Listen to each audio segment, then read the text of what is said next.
संगीत सावन का महीना था। शाम का धुंधलका धीरे धीरे रात में बदल रहा था। मोहन अपनी पुरानी साइकिल लेकर खेतों के बीच से गुजरने वाली पगडंडी पर चला जा रहा था। उसे अपने गांव चंदनपुर पहुंचना था, लेकिन आगे चारों ओर एक अजीब सी शांति फैली थी। लगता है बारिश आने वाली है, जल्दी चलना होगा। जैसे ही मोहन बेल के पेड़ के पास पहुंचा, अचानक तेज हवा चली और आसमान गहरा काला हो गया। धान के खेतों से धुआं जैसी सफेद धुंध उठने लगी। मोहन ने पैडल तेज चलाए, पर तूफान आ गया। कुछ ही देर में मूसलाधार बारिश शुरू हो गई। हे भगवान, अब कहां जाऊं? बारिश से बचने के लिए वह एक पुराने कुएं के पास बनी टूटी मढ़ैया में घुस गया। जैसे ही वह अंदर आया, उसे पीछे से आवाज सुनाई दी, एक खुरदुरी, धीमी, डरी हुई आवाज। लगता है रास्ता भटक गए हो बाबू। मोहन चौंक कर मुड़ा। मढ़ैया के कोने में एक बूढ़ा बैठा था। आंखों में अजीब सी चमक और उसके कपड़ों से गीली मिट्टी और धुएं जैसी गंध आ रही थी। आप यहां इतनी रात? मैं यहीं रहता हूं, पास ही मेरा घर है। चलो, बारिश तेज होगी, वहीं ठहरना। मोहन ने बाहर देखा।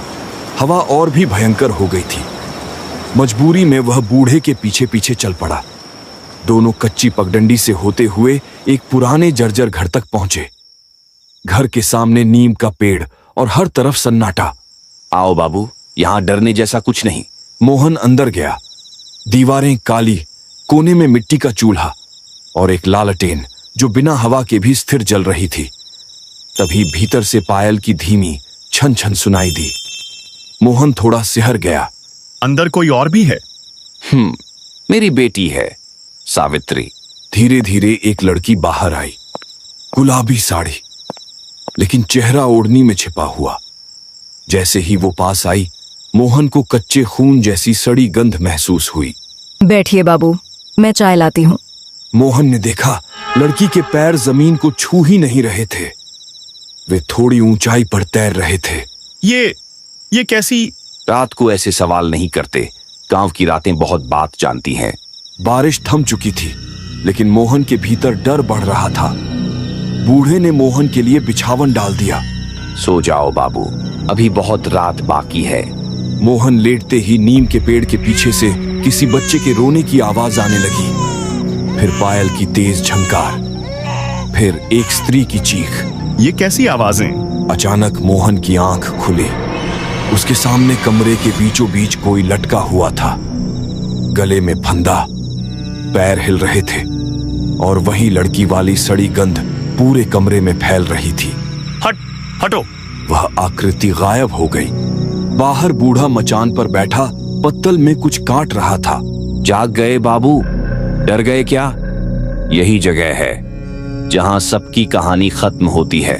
फिर उसने कहानी शुरू की। कई साल पहले इस घर में बूढ़ा, उसकी सुंदर बेटी और एक लालची जमींदार का बेटा रहता था।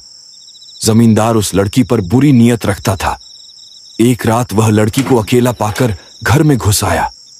लड़की ने चीखकर पिता को बुलाया, पर तब तक देर हो चुकी थी। लड़की ने कुएं में छलांग लगा दी। गुस्से में बूढ़े ने जमींदार को नीम के पेड़ पर लटकाकर मार दिया।